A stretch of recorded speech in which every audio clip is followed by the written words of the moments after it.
welcome to Animal Network News. My name's Guy Mclyons. Topping our news cycle this week, CNN, the truly peerless conveyor of all the weird shit that comes from the human imagination, did a story titled The Meaning Behind Your Strange Coronavirus Dreams. From the title, you would assume that they'd give you the answers to these dreams. Nope. Just some theories they Googled and the scientific explanation of how and when we do dream. It's just another bold proclamation from CNN that goes nowhere and sheds light on absolutely fucking nothing.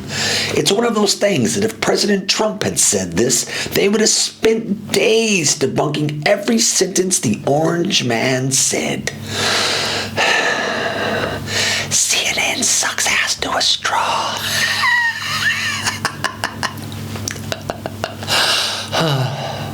Eat This, Not That did a story titled 10 Ways You're Wearing Protective Gloves Wrong. First off, if you need this article, you probably already have the virus. They go over stuff like, you're taking your gloves off wrong, probably taking them off with your fucking teeth. You're still touching your face with the gloves on.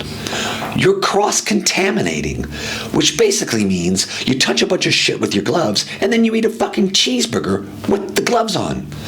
You're slacking in personal hygiene. You're a nasty bitch that doesn't take a shower for 3 days, but you touch stuff with gloves, so you're okay. If you had an aha moment during this article, then you're probably one of those people who thinks it's okay to wash and reuse condoms. The genetic gene pool is probably better off without you. Mayor Pete Buttigieg. Hey Bob, how do you say that?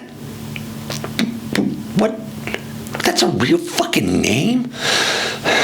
Okay, Mayor Pete Buttigieg. It sounds like a rare form of ass cancer.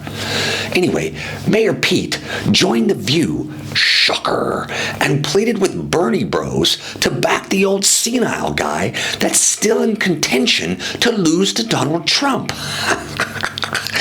He's quoted as saying, I think we have to define real progressivism, and not by how negative you can be on Twitter or how angry you are, but by what it is we actually are for. He went on to condemn Trump and praise the mayors and governors, like himself.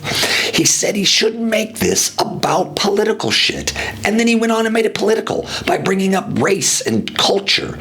Same old shit from the little booty gig and his ilk. Best Life did a story titled, Is Cabin Fever a Real Thing, and do you have it?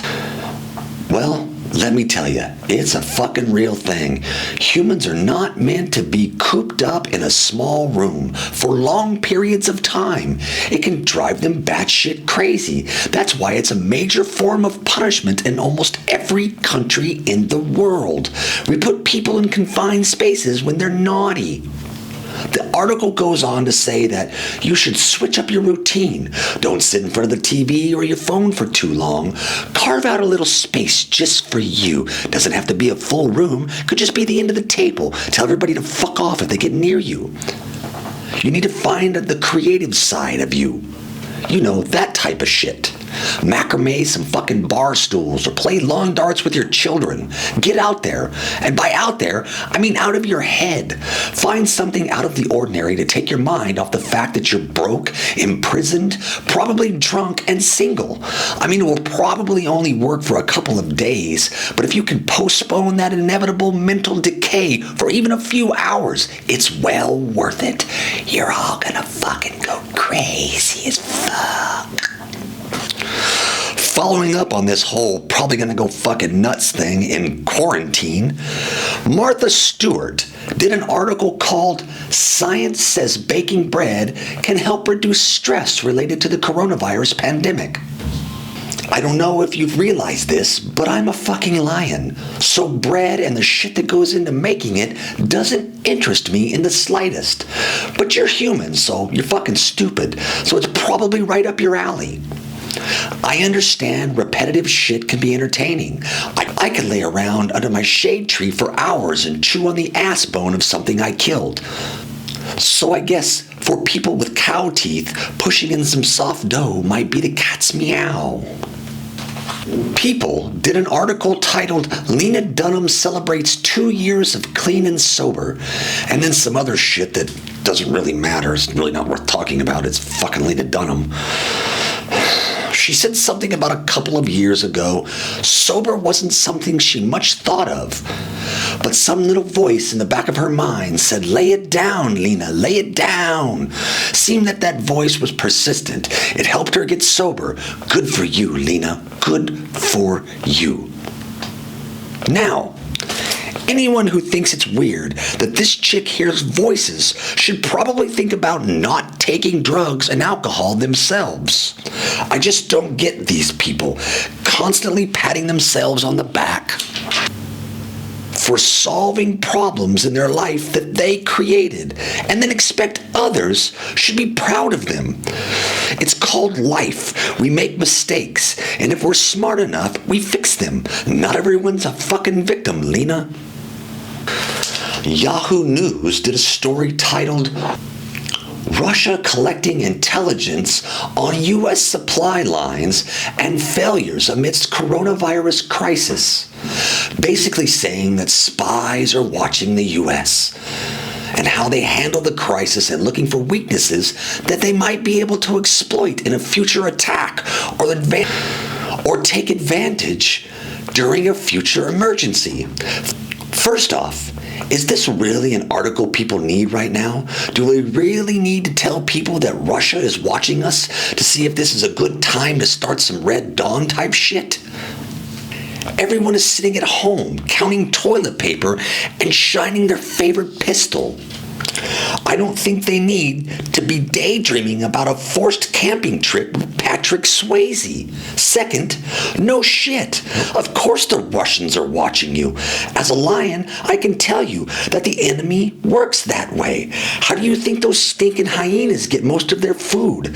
They follow us lions around and wait until we're not paying attention and then snatch our shit. Fucking hyenas.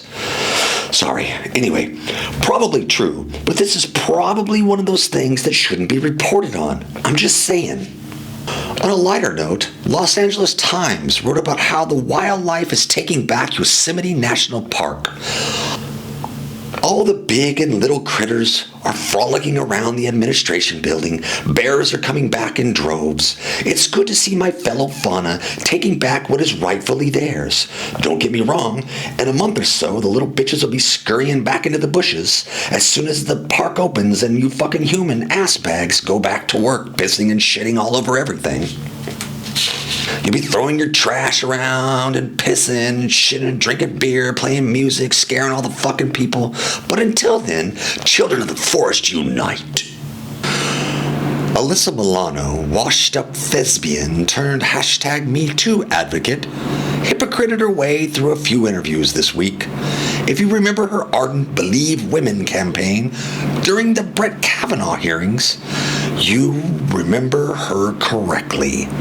She jumped on the blase Ford train, I guess, saying how Brett should be stopped and we should believe all women who accuse men of rape and sexual assault, even though there was absolutely no evidence of the 30-year-old alleged allegation. Jump forward a few years, and dementia Joe Biden is accused of the same fucking thing, but with more evidence. Now, Joe is a good friend of Alyssa's, so she's changing her tune. And not to mention, Joe is running against the Cheeto Man, so she would probably have changed her decisions no matter what. She'd probably club a baby seal at this point just to get him gone. She says that men, of course, deserve due process. Unless, I guess, she doesn't like them and then they just, throw them to the fucking wolves, I guess. That's how this works, If I like you, you're good. If I don't like you, not good. COVID-19 comes from China, but hypocrisy comes from the left. She's a lefty. She used to be hot, but now she's just fucking weird like the rest of them. Well, that's all we have for you this week. Come back again next week for more entertaining reasons why humans suck. Don't forget to click that subscribe button and like this video. See ya. Good.